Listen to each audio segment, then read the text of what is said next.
Türk Devletleri Teşkilatı bölgesel istikrar için stratejik önem taşıyor.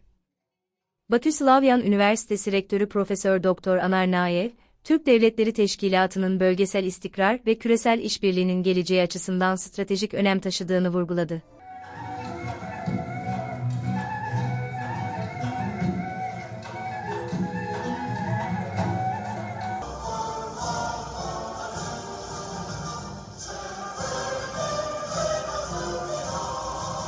Tamamıyla yeni bir tarihin yeni bir döneminin başlandığını görürük, hiss edirik ve bu dönem hem de Türklerin yaşadığı büyük bir coğrafyada baş verir. Bu Azerbaycan'da, Kafkasya'da, Anadolu'da, Orta Asya'da yeni bir nefesin geldiğini, tarihimizin yeni bir döneme geçtiğini her birimiz çok güzel anlayırıq. Türkiye ile birlikte, Özbekistanla birlikte, diğer Türk dövlətləri ilə birlikte Türk Dövlətləri Təşkilatının gələcəyinə çox inanırıq.